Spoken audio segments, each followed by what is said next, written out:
Welcome to the 9th chapter of the book of Genesis, titled God's Covenant with Noah. We'll be going into the word covenant a little bit later in this seminar. It begins in verse 1. Ke evlogisen o theos ton Noe, ke tus ius av tu. God, theos, we have theology, and evlogisen is a good word. Ev is good, and logos, word, blessed, good word. Noah, ketus ius av tu. Ke epen av tis, and said to them, avxaneste ke plithinaste, ke plirosate tigin, ke katakirievatsate avtis. This is the exact same thing he said in verse 28 of chapter 1. Earlier he used the grow, multiply, and fill the earth with the animals, but the animals weren't to katakirievsate. They weren't to dominate it. That was man's command in the imperative here to dominate, the Kyrie. You can see that part of the word here. Kiriev, if I can get that. Well, anyway, it's right there. In verse 2, it continues, Ke ophobos, we have a phobia, a fear, of you, and the trembling will be upon all the wild beasts of the earth. Ke ophobos imon, ke otromos, este epipasi, tis theriis, tis gis, epi panta ta petina, to oranu, and upon all the winged creatures of the heaven. Again, the peta with the bird, winged helicopter, and Uranus, the planet, are derivatives. And ke epi panta ta kinu mena, kinetics. We went through all these in the last chapter. Derivative. Epi tis gis, geology. Derivative. Ke epi pantas tus ichthyas, ichthyology, studying of fish. Derivative. Tis thalasis, thalactic, derivative. Epo, under, is a derivative. Hypo, hypodermic, under the skin. Hieros is another derivative, the hand, chiropractor. And emin, dedoka. And so all these things are under the domination of man. In verse 3 it continues, Ke pan erpeton o esti zon emin este is vrosin. This is very interesting, this first sentence of verse 3. The erpeton, we have herpes as a derivative, the dry skin, scaly skin, because it's like a snake, which is zone, living, zoo, shall be to you for food. The reptile was unclean, but yet earlier when Noah took these animals on the ark, he was mentioning clean and unclean. And so what were they clean and unclean for earlier? Was that just for sacrificing, but they could eat them? I don't know. I don't have the answer to this. Some people think that the Moses, when he wrote this, took different, different people that had written or passed these down, and people have made a science out of these possibilities in Genesis.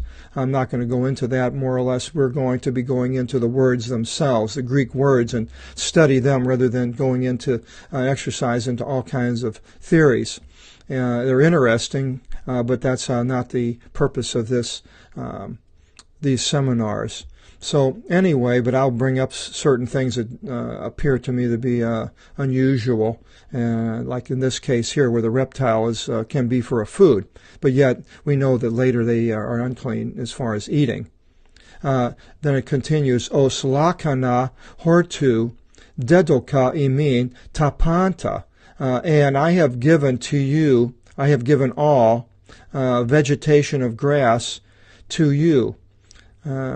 Then 9:4, plin kreas in imati psychis u phagasthe, except you shall not eat 3 meat with the blood of life.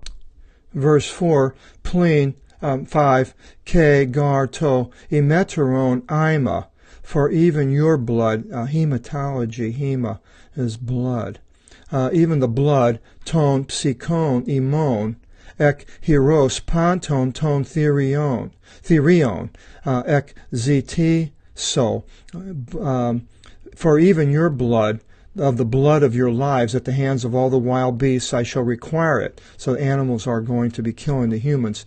Ke ek hieros anthropu adelphu exitiso avto. And from the hand of a man's brother I shall require it. And it's an interesting place in Acts. Go to that 15:20. It says, "But write to them to be at a distance from the pollution of idols, and harlotry, and the things strangled, and blood." So even in the New Testament, the eating of blood is prohibited. Also in the Levitical laws in between, which we'll go to a little bit here when we get down into Leviticus. And then verse 6, it continues, "O echeon ima anthropu anti tu imatos aftu, ek chithisate," and the one shedding blood of a man in return his blood shall be shed. So this is one of the first laws that God has as far as shedding of blood, murder. Otn ikoni theou episa ton anthropon. For in the image, ikoni, an icon, is an English derivative, an image of God, I made ton anthropon. We have anthropology as a derivative, and icon here as a derivative. Continues, imiste avxanaste, but you grow, ke plethinaste, and multiply, ke plerosate tigin, and fill the earth, ke plethinaste epi tis gis. And the complutensian and aldine also have the kuriev, katakuriev, to lord over, dominate the earth. In verse 8 it continues, Ke ipen o theos to Noe, and God said to Noah, Ke tis eos avtu, and to his sons, legon, saying, Idhu ego, I, the ego, anistimi tin diathikin mu, imin, I raise up my covenant. A covenant is a word that is used. We can see a little bit about it in the New Testament. We'll go to that. And it says in Hebrews 9:17, for a will with, we'll go to the 16. For where there is a will, and here's the diathiking, the same word, and I use will there because it's obvious from the context that it is a will. For where there is a will, it is necessary for the death, 3 of the one ordaining the will to come to bear. For a will with the dead is firm, since not at any time does it prevail when the one ordaining the will lives. So a person makes a will for when he dies, and the heirs don't always know there's a will. They don't know what's in the will. So it can be just one person making it. And then the case back here in Genesis, God is making this covenant with the seed of Noah and his children, and it continues, Ke pasi psiki zosi met imon, and every living soul after you. The psiki, we have psyche, and zosi, zoo. Apo orneon, ornithology for studying of birds. Ke apo katinon, and from cattle. Ke pasi tis theres, tis geese, geology for geese, and with all the wild beasts of the earth. Osa esti meth imon, as many as are with you.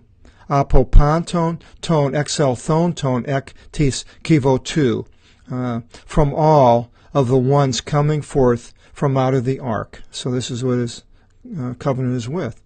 Ke stiso, verse 11, tin diathikin mu prosimas, and I will establish my covenant with you. Ke uk apothanite pasas sarx eti apo tu idatos tu cataclysmu, and all flesh, sarcophagus, will not die any longer from the water of the cataclysmu, the flood. Ke uk este eti cataclysmos idatos tu kataphthire pas antigin, and there will shall not be any longer a flood of water to lay waste the earth. He doesn't say he's not going to lay it waste in the future, but not with water. In verse 12, Ke ipen otheos pros noe, tuto to Simeon tis diathikis o ego didomi anameson imu ke imon. And God said to Noah, this is the sign, the semaphore, Simeon, sign of the covenant which I execute between me and you. Ke anameson pasis psychis zois, and between every living soul, again the psyche, osa esti met imon is geneas Ionios, for eternal generations, and Genias, the generation right down there, and eternal. Ionios from eon is a word that many places it is eon. It's transliterated into English with the from the Greek spelling. Some people have a hard time with the word eternal, but to defend myself on the usage of the word eternal, I'd like to show you the 1592 Constantine lexicon. It's Greek Latin, and in this 1592 dictionary right here under aeon, you probably can't see the raw small writing, but it has eternal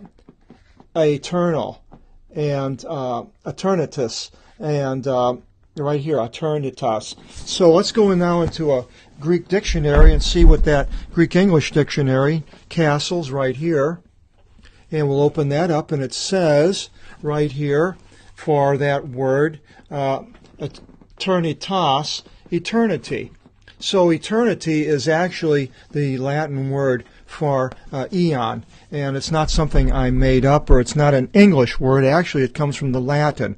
Now, what it has changed into the English and its usage is another story, but just to show you that I have some weight behind choosing this word, I wanted to point that out. In verse 13, it continues, To toxon mu tithemi anti nepheli. And I put my toxon, my bow, toxology, study of poisons. The poisoned arrow from a bow comes from that. Toxon is the bow, like a bow and an arrow, the ones that you pull back to sling an arrow, and this is the type of a bow it's talking about, in the cloud. Ke este e Simeon, a sign, again, semaphore, diathikis anameson emu ke tis gis, geology, gis, between the earth. Between me and the earth, it's a sign. Ke este in to sinaphin me nephelis epi tigin, and it will be in my collecting together the clouds upon the earth, ophthisate to toxon in ti nepheli. The bow will be seen in the cloud. So the covenant between me and the earth is a figure of speech, and the earth being the people on the earth, as it goes and explains, being seen. So it's being seen by people in the cloud. And 15, Ke menis thesome, meni, we have a mention, has to do with memory, remember. Tis diathikis mu, e estin anameson emu ke imon, and I will remember my covenant, which is between me and you. Ke anameson pasis psychis zosis in pasi sarki, and between every living soul among all flesh, humans and animals. Ke uk este eti to idor is cataclysmon, oste exalipse pas and sarka, and there will not be any longer the water, idor, hydro, for a flood, so as to wipe away all flesh, sarka. So he's not going to use water in a flood to wipe away all flesh. He doesn't say he's not going to use other means in the future. In verse 16, Ke este to toxon mu enti nepheli, and I will put, and my bow will be in the cloud. Ke opsome aftin tu menistine, diathikin ionion anameson emute ketis giz. And I will see it to remember the eternal covenant between me and the earth. It's interesting, and God is using this. He says, for me to remember. Does God have a memory? Does he forget? Well, I think this is his usage goes through a lot of things in the Bible that the words show a weakness of the person in a human form, and God takes these on, like remembering. We can have a bad memory, but God does use these metaphors, and He's going to remember this covenant. Ke anameson psychis zosis, and between the living soul, estin in pasi sarki epitis gis, which is in all flesh upon the earth. So also the people and the animals will have it. Ke ipenotheos tonoe, tuto to simeon tis diathikis is diathemin, anameson emu ke anameson pasis sarkos estin epi tis gis. And God said to Noah, this is the sign of the covenant of which I ordained between me and between all flesh which is upon the earth. And it continues in verse 18, Isen they ii Noe, and these were the sons of Noah. E exelthontes ek tis kivotu, the ones coming forth from out of the ark. Sim, Ham, Iapheth, and we will be going more into detail on these three in verse 10. Ham they in patir Canaan. Verse 19, Tris uti isin ii Noah. Tree, we have tri, three. So we'll underline that one there. And father, patir, paternal. It's a derivative there. These three are the sons of Noah. From apo tuton, from these, the Aspari son, epi pasentigin, were disseminated. From these were disseminated upon all the earth, and I have men in italics because it's obvious that's what it's talking about. And verse 20, irxato Noe anthropos georgos giz. And Noah, the man, began to be a farmer of the land. Anthropos, man. And then georgos, we have the word jarge, means farmer of the land. Ke ephitevson ampelona, and he planted a vineyard.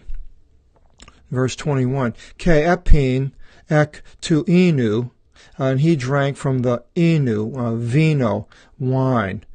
Ke emethisti, and became intoxicated from this methi. We have methyl alcohol.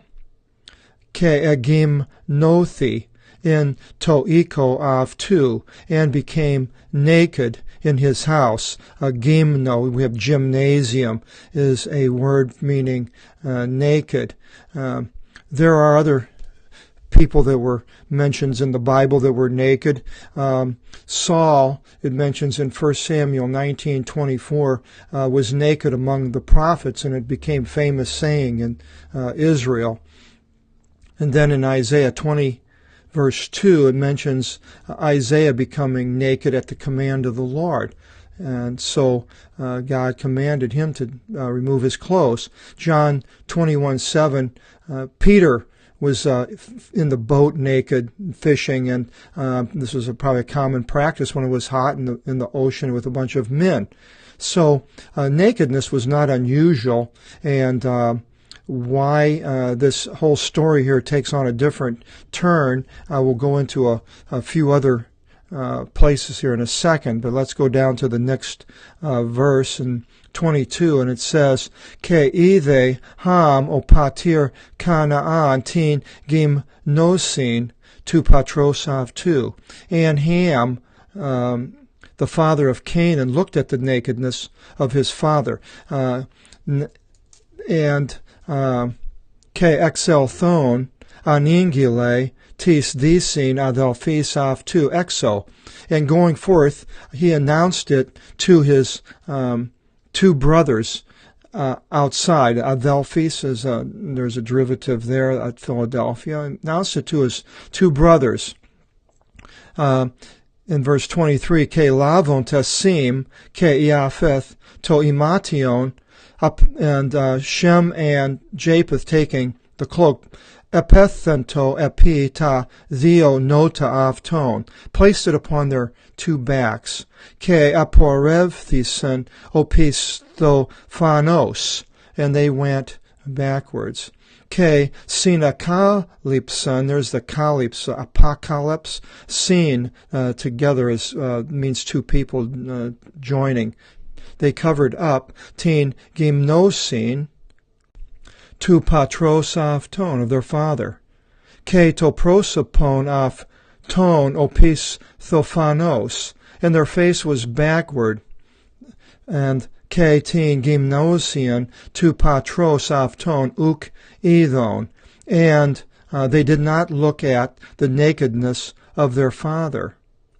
Verse 24, Exenipse they Noe apo tu inu, and Noah sobered up from the wine, inu, Ke egno osa epis and afto o eos aftu o neoteros, and knew as much as his younger son did to him. Now here's the key, I believe, is we go into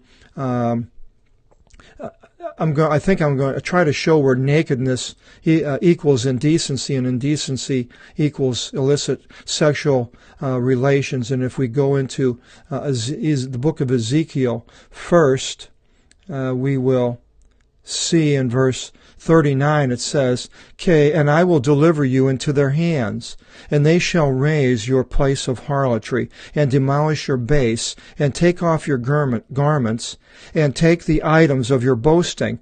They shall leave you naked and indecent. So the indecency to me, and there's many other places in 16:7 and 22, and also in 23:29 of Ezekiel, it all ties nakedness with this 807 indecency. And then, if we go into the book of Leviticus, in verse 18, there's just tons of words. It says, a man shall not draw near to any family member of his flesh to uncover their decency. Well, here's a figure of speech. It's to uncovering their decency, we see now, is having sexual relations. And it's obvious if you go through the 18th chapter of Leviticus from 6 to 19, all the people that you're not to have sexual relations with, and it's uncovering the indecency. So I believe this is what it's talking about with Ham uncovering the indecency of a father. And then it continues in verse 25, Ke ipen epi kataratos Canaan, Pes iketis estetis adelphis avtu. And he said, accursed be Canaan, a child. He will be a domestic servant to his brothers. And it wasn't Ham, but it was the son, Canaan, that it was the cursed. And 26, Ke ipen evlogitos Kyrios o theos tu sim, Ke este Canaan, Pes iketis avtu. And he said, blessed be the Lord God of Shem, and Canaan will be his domestic servant. And we'll go into more into that in verse in chapter 10. Platine op theos to Iapheth. May God widen to Japheth. ke katekisato entis skinomasi tu sim. And let him dwell in the tents of Shem. And Shem is the line of where the Jews and Jesus is mentioned. Ke geni theto Canaan pace avton. And let Canaan become their servants. In verse 28, Ezi say, they, Noe, metaton cataclysmon, triacosia, pentikonta, eti. And here we got the kosia and the konta. The kosia is 100, so it's tria, 3, and the pente is 5, and the onta is the eti. 929. Ke agenonto, passe e imere, Noe, enacosia, Pentikonta eti, ke apethanen. And all the days of Noah were 950 years, and he died. And this ends the 9th chapter. In chapter 10, we'll be going into the genealogy of the people that survived the flood. Very interesting. Hope you will join us. God bless.